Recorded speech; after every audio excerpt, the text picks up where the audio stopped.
किसान साथियों नमस्कार। आप देख रहे हैं फसल क्रांति। इस समय हम मौजूद हैं नास कॉम्प्लेक्स पूसा के अंदर, जहां पर federation of seed industry of India के द्वारा उसके एजीएम का आयोजन किया गया है। साथ ही साथ यहां पे कुछ डिस्कशन पॉइंट्स थे जिनका सेशन के माध्यम से चर्चा की गई है। इसके बारे में हम जानेंगे। जो फेडरेशन है उनके फेडरेशन के प्रेसिडेंट अजय राणा जी हमारे साथ मौजूद हैं। उनसे हम जानेंगे कि आज का जो कार्यक्रम था क्या खास चीज़ें उसमें रही। सब बहुत बहुत स्वागत है आपका। धन्यवाद। फसल क्रांति के सभी दर्शकों को मेरा नमस्कार। आज हमारा एफएसआई का ये 9वां एजीएम था। 2016 में एफएसआई की स्थापना हुई थी और जो एफएसआई जिन बिंदुओं पे काम करता है, जो एफएसआई की वैल्यूज हैं, वो एक तो एफएसआई की जितनी भी मेंबर कंपनी है, हमारा सबका एक प्राइमरी उद्देश्य है कि भाई हम नया अनुसंधान करके R&D में इन्वेस्ट करके किसानों के बीच में नए बीज, नई टेक्नोलॉजी लेके आए। जितने भी एफएसआई की मेंबर कंपनी हैं वो R&D बेस्ड कंपनीज हैं। दूसरा हमारा ये है कि एफएसआई में जो भी हम मेंबर कंपनीज है और इंडस्ट्री में, we want to promote a culture. ऐसा कल्चर होना चाहिए कि जो इंटेलेक्चुअल प्रॉपर्टी है, किसी ने किसी चीज़ का आविष्कार किया है तो उसका सम्मान किया जाए। इसको इंग्लिश में हम IPR भी बोलते हैं, इंटेलेक्चुअल प्रॉपर्टी राइट्स। तो आज का जो हमारा एजीएम का थीम था वो था कि भाई how to make seed industry, Indian seed industry, the business को सिंपल, फास्टर, ईजियर कैसे किया जाए। देखिए, हम लोग सीड इंडस्ट्री किसान से जुड़े हुए हैं। हम लोग किसान के खेत में अपना बीज प्रोड्यूस करते हैं और उसको पैक प्रोसेस करके किसान के पास ही पहुंचाते हैं। लेकिन हमारा जो देश में जो जिस गति से नए बीज का आविष्कार होना चाहिए, नई टेक्नोलॉजी किसान के पास में आनी चाहिए, वो गति नहीं है। अगर हमें विकसित भारत बनाना है 2047 तक, आज हमने चर्चा की, हमारे बीच में जॉइंट सेक्रेटरी अजीत साव जी थे, डॉक्टर महापात्रा जो PUPFRA के चेयरमैन हैं वो भी थे, डॉक्टर DK यादव भी थे। आज जो चर्चा हुई है वो यही हुई है कि देखिए, पॉलिसी रिफॉर्म की बहुत बड़ी जरूरत है।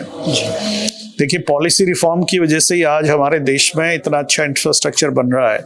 नए हाईवे बन रहे हैं, नए रेलवेज, नए एयरपोर्ट्स बन रहे हैं। पहले आप देखते थे कि जमीन एक्वायर करने में 10-10 साल लग जाते थे, लेकिन जब से नई पॉलिसी लैंड एक्वायर की हुई है, किसानों को जो मुआवजा है 3 गुना 4 गुना मिलता है, तो जल्दी से किसान तैयार हो जाते हैं, अप्रूवल हो जाता है और हम लोग इंफ्रास्ट्रक्चर डेवलप कर रहे हैं। हमारे देश में नास्कॉम, मतलब जो एक एसोसिएशन है IT और टेलीकॉम इंडस्ट्री, इनकी उधर भी बहुत अच्छे रिफॉर्म्स हुए हैं। लेकिन एग्रीकल्चर में, खेती में, खासतौर से सीड इंडस्ट्री में वो रिफॉर्म बहुत जरूरी है। जैसे कि हमारा सीड एक्ट तो सेंट्रल गवर्नमेंट का है, केंद्र का है, लेकिन हमें सीड कंपनीज को हर एक स्टेट में बीज बेचने के लिए अलग अलग जगह सीड लाइसेंसेस लेने पड़ते हैं। उसके लिए जो रिक्वायरमेंट है वो एक जैसी नहीं है। कोई स्टेट बोलता है 3 साल का डाटा दीजिए स्टेट का, कोई बोलता है 4 साल का दीजिए। तो हमारा एक प्रयास रहा है कि भाई ईज ऑफ डूइंग बिजनेस, कि भाई कैसे व्यापार सरल किया जाए और किसान को टेक्नोलॉजी नहीं मिले। हमने प्रमोट किया था आइडिया कि 1 नेशन 1 लाइसेंस, एक राष्ट्र एक लाइसेंस। जो भी कंपनी R&D बेस्ड हैं, जो अलग अलग स्टेट में ट्रायल, हमारे रिसर्च स्टेशन है, हर एक स्टेट में एग्रो क्लाइमेटिक जोन में डाटा क्रिएट कर रहे हैं, अपना जनरेट कर रहे हैं। नई वैरायटी रिलीज करने से पहले वो डाटा एक्सेप्ट किया जाए और ऐसी कंपनीज को एक नेशनल लाइसेंस दिया जाए। तो ये एक हमारी मुख्य चीज हमने आज भी रखी है पॉलिसी रिफॉर्म में। तो 1 नेशन 1 लाइसेंस और कई सारी चीजें और है। हार्मोनाइजेशन पॉलिसीज में चाहिए नई टेक्नोलॉजी लाने के लिए। हमने चर्चा की कि भाई BT कॉटन के बाद, बोलगार्ड कॉटन के बाद कोई नया ट्रेड, नई टेक्नोलॉजी कपास में नहीं आई। कपास में हम निर्यातक थे, अब फिर से आयातक बन गए। और कपास बहुत महत्वपूर्ण फसल है हमारे किसानों के लिए भी, देश के लिए भी, टेक्सटाइल इंडस्ट्री के लिए भी। इसमें कुछ टेक्नोलॉजी है जिनका हमारा अप्रूवल बहुत समय से रुका हुआ है, जैसे कि HT कॉटन है, पिंक बॉल 1 ट्रेट एक नया है जो गुलाबी सुंडी के लिए प्रभावशाली है। उसके अप्रूवल के बारे में भी हमने गवर्नमेंट से रिक्वेस्ट की है। और तीसरा मुद्दा है कि भाई हम जो भारत का विश्व के व्यापार में, बीज के व्यापार में आज की तारीख में खाली मात्र 1% शेयर शेयर है जी उसको कैसे 10% पर लेके जाए, उसके लिए क्या पॉलिसी रिफॉर्म चाहिए। क्योंकि हमारा देश का किसान का पैदा किया हुआ बीज यहाँ से अगर दुनिया भर के देशों में जाएगा, किसान की भी आय बढ़ेगी और देश को जो विदेशी मुद्रा है वो देश का भी फायदा होगा। तो इन मुद्दों पे चर्चा हुई है। अगर हम बात करें इंडियन सीड इंडस्ट्री की, तो रिसर्च एंड डेवलपमेंट का एक बहुत बड़ा रोल है इस क्षेत्र में। तो कहीं ना कहीं अभी इंडस्ट्री के सामने भी कुछ हर्डल्स हैं, लेकिन हमें एक वैश्विक स्तर पे कहीं ना कहीं इंडस्ट्री को ले जाने की बात भी होती है। अगले 5 सालों में हम क्या एक्सपेक्ट करते हैं, कहाँ इंडस्ट्री को देखा जा सकता है? देखो, अगले 5 सालों में अभी हमारे इंडस्ट्री करीब 35,000 करोड़ की है और इन 5 सालों में हम हमारी जो प्रोजेक्शन है वो है कि भाई इंडस्ट्री 55-60 हज़ार तक ग्रो कर सकती है। अगर ये जो हम पॉलिसी रिफॉर्म्स की बात कर रहे हैं, ऐसा एनवायरनमेंट क्रिएट किया जाए कि जिसमें कंपनियों को और प्रोत्साहन मिले नए बीज का अनुसंधान करने का, नई टेक्नोलॉजी लाने का। जी तो फिर एक्सपोर्ट भी अगर हमारा बढ़ेगा तो इंडस्ट्री की ग्रोथ होगी। इंडस्ट्री की ग्रोथ होगी तो देखिए रोजगार भी सृजन होगा और किसानों को, जो हमारे सीड प्रोडक्शन फार्मर्स हैं, अभी आज की तारीख में भी हम करीब 4-5 लाख किसानों के साथ काम कर रहे हैं सीड प्रोडक्शन में, तो किसान की आय भी बढ़ेगी। फेडरेशन की क्या प्लानिंग है आने वाले टाइम में, क्योंकि एक पूरी इंडस्ट्री की बॉडी है, कहीं ना कहीं आवाज़ है इंडस्ट्री की, तो क्या प्लानिंग है गवर्नमेंट के साथ? कहीं ना कहीं जो तालमेल की एक बात आती है, क्या समझ सकते हैं इससे? देखो, गवर्नमेंट ऑफ इंडिया ने national mission for seeds, national mission for cotton announce किया था जी, और उसमें उन्होंने खुशी की बात है कि सीड इंडस्ट्री को भी इनवाइट किया कि भाई आप भी अपने जो सजेशन हैं वो लेके आइए। और समय समय पे हम स्टेट गवर्नमेंट्स के साथ भी चर्चा करते हैं, उनके साथ हमारी जो मुद्दे हैं और जो चीज़ें मैंने अभी रखी पॉलिसी वाली, वो हम गवर्नमेंट के पास लेके जाते हैं। जैसे उत्तर प्रदेश सरकार काफ़ी काम कर रही है अभी धान की सीधी बुआई को लेके, तो उस पर हम कोलैबोरेट कर रहे हैं। हम लोग जो एक इंटरनेशनल राइस रिसर्च इंस्टीट्यूट है उनके साथ मिलके, उत्तर प्रदेश सरकार के साथ मिलके धान की सीधी बुआई के ऊपर हम काफ़ी बड़ा काम कर रहे हैं सीड इंडस्ट्री मिलके DSR के लिए। और DSR आने वाले समय में की ज़रूरत है, चूँकि धान की खेती में जो रोपाई है वो सारी अभी मैनुअल होती है। कल को लेबर का खर्चा बढ़ता ही जा रहा है, लेबर की अवेलेबिलिटी भी चैलेंज होगा। तो ऐसी नई टेक्नोलॉजी लाने के लिए भी हम सीड इंडस्ट्री और government of India, state governments, हम आपस में मिलके काम कर रहे हैं। DSR जैसी तकनीक कहीं ना कहीं आज के टाइम में हम देखें, आज के टाइम में भी और फ्यूचर के लिए कहीं ना कहीं ये किसानों की ज़रूरत है कहीं। और अगर हम देखें तो एक तरीके से लागत कम होती है इसमें। तो इसके अलावा और जो अगर हम कंपनी की बात करें सवाना की, तो किस तरीके की टेक्नोलॉजी को लेके काम कर रहे हैं? देखिए, धान की सीधी बुआई में सबसे बड़ा चैलेंज है DSR में।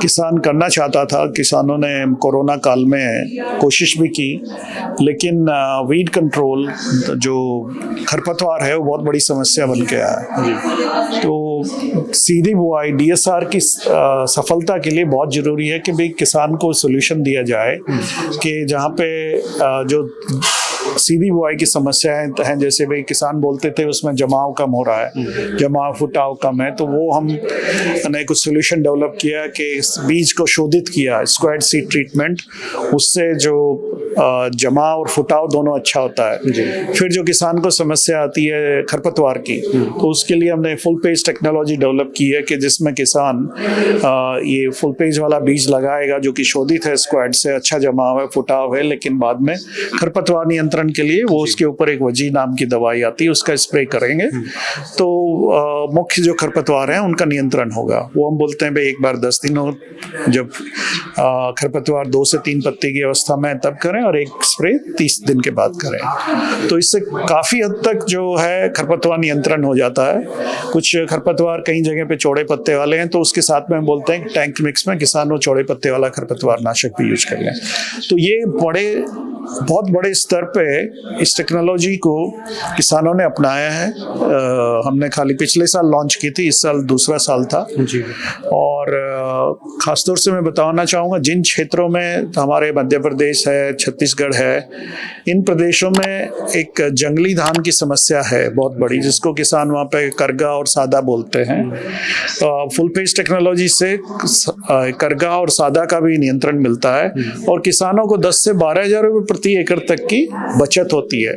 बचत है तो वो किसान की जेब में जाती है, किसान की आय बढ़ती है। तो ये जो टेक्नोलॉजी है ये पर्यावरण के लिए अच्छी है, क्योंकि इससे पानी कम लगता है, इसमें लेबर का खर्चा कम होता है और इससे जो वातावरण में मीथेन गैस का उत्सर्जन होता है वो भी कम होता है। तो किसान भी खुश, पर्यावरण भी खुश। जी, बहुत बहुत शुक्रिया सर हमारे साथ जुड़ने के लिए। अंत में चलते चलते जो किसान साथी आपको देख रहे हैं उनको आप क्या कहना चाहेंगे? किसान भाइयों, ये नवरात्रे का समय है, तो पहले तो सब आपको नवरात्रे की बहुत बहुत शुभकामनाएं। और अभी धान की कटाई का सीजन चल रहा है। मैं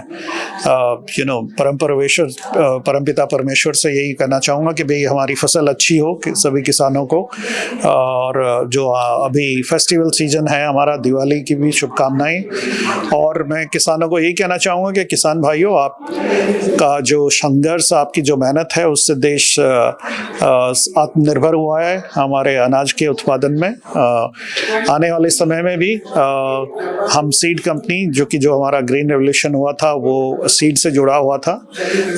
हमारे किसान भाई बहुत जो भी टेक्नोलॉजी और जो भी बीज है वो अपनाते हैं और उसको आगे बढ़ाते हैं, जिससे उनको फ़ायदा होता है। तो आप नई टेक्नोलॉजी का अडॉप्शन करते रहिए और हम लोग सीड इंडस्ट्री की तरफ से आपके साथ कंधे से कंधा मिला के खड़े हुए।